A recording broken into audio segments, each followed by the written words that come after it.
Radhe Radhe friends, welcome to my channel Laddu Gopal ji creation Arya, जहां मैं आप सभी को लड्डू गोपाल जी से रिलेटेड और पूजा पाठ से रिलेटेड बातें जो हैं वो बताती हूँ फ्रेंड्स।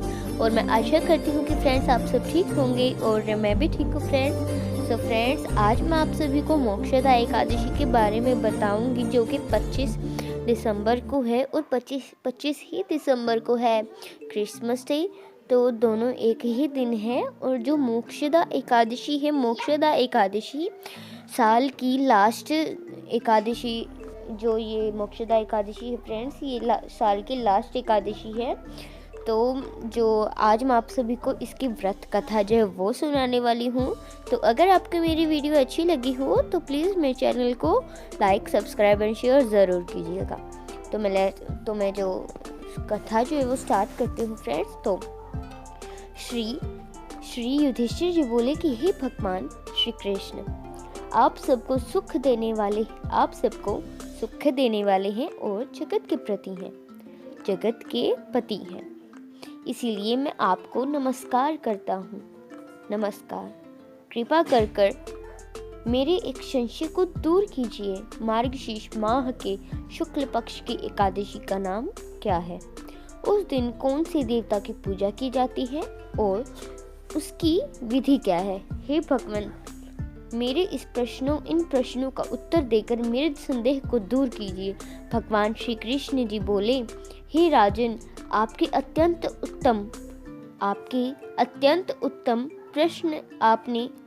उत्तम प्रश्न किया है।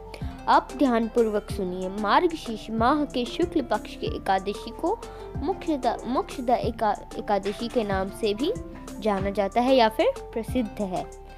इस दिन श्री दामोदर भगवान की पूजा की जाती है।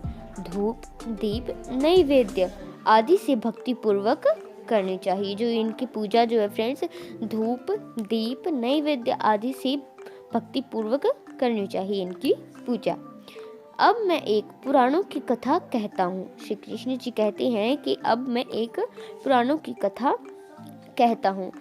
इस एकादशी के व्रत के प्रभाव से नरक में गए हुए माता पिता पुत्रादि को स्वर्ग की प्राप्ति होती है।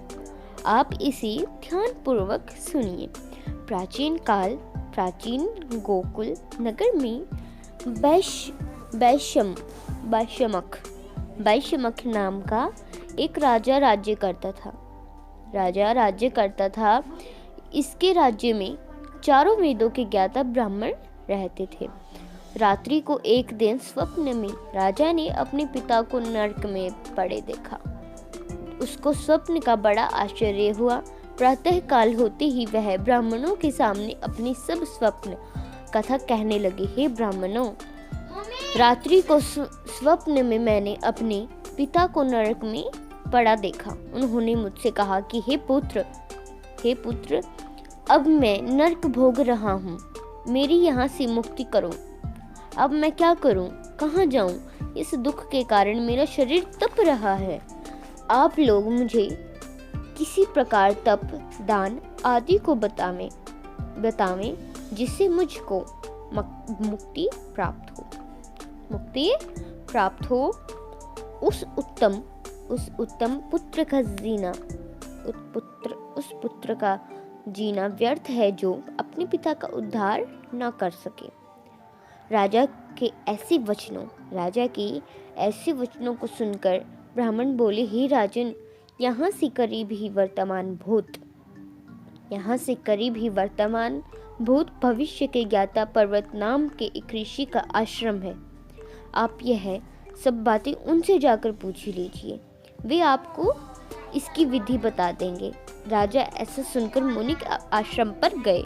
उस समय चारों वेदों के ज्ञाता पर्वत मुनि दूसरे ब्राह्मण के साथ बैठे हुए थे, मतलब उनके सामने बैठे हुए थे और उनके साथ भी बैठे हुए थे। राजा ने जाकर उनको साष्टांग प्रणाम किया। पर्वत मुनि ने उससे सांगोपांग कुशल क्षेम पूछी। तब राजा बोले, हे देव ऋषि, आपकी कृपा से मेरे राज्य में सब कुशल मंगल है, परंतु मेरे मन में अशांति रहती है, उसका कुछ उपाय कीजिए। ऐसा सुनकर पर्वत मुनि ने एक मुहूर्त के लिए नेत्र अपनी मतलब जो उनकी आंख थी, उनके नेत्र थे जो, वो बंद कर लिए और भूत भविष्य को विचारने लगे। फिर बोले, हे राजन, मैंने योग बल के द्वारा तुम्हारे पिता के समस्त कुकर्मों का ज्ञान प्राप्त कर लिया है। उन्होंने पूर्व जन्म में कामातुर होकर सौत के कहने पर एक स्त्री को ऋतुदान मांगने पर भी नहीं दिया। उसी पाप कर्म के फल से तुम्हारे पिता को नरक में जाना पड़ा है। तब राजा बोला, हे भगवान, मेरे पिता के उद्धार हेतु आप कोई उपाय बतलाइए। तब पर्वत मुनि बोले, हे राजन, मार्गशीर्ष माह के शुक्ल पक्ष में जो एकादशी होती है, उस एकादशी को आप उपवास करें और उस दिन उपवास करें और उस उपवास के पुण्य को अपने पिता हेतु संकल्प छोड़ दें। उस एकादशी के पुण्य के प्रभाव से अवश्य ही पर्वत मुनि के वचनों को सुनकर राजा अपने महल को आया और कुटुंब सहित मोक्षदा एकादशी का उपवास किया। उस उपवास के पुण्य को, उस व्रत के पुण्य को राजा ने अपने पिता को संकल्प छोड़ दिया। उस पुण्य के प्रभाव से आज राजा के पिता को मुक्ति मिली और स्वर्ग में जाते हुए वे अपने पुत्र से बोले, हे पुत्र, तेरा कल्याण हो। ऐसा कहकर वे स्वर्ग में चले गए। मार्गशीर्ष माह के शुक्ल पक्ष की मोक्षदा एकादशी का जो व्रत करते हैं, उनके समस्त पाप नष्ट हो जाते हैं और अंत में स्वर्ग लोक को जाते हैं। इस व्रत से बढ़कर मोक्ष देने वाला दूसरा कोई भी व्रत नहीं है। इस कथा को सुनने व पढ़ने से वाजपेय यज्ञ का फल मिलता है।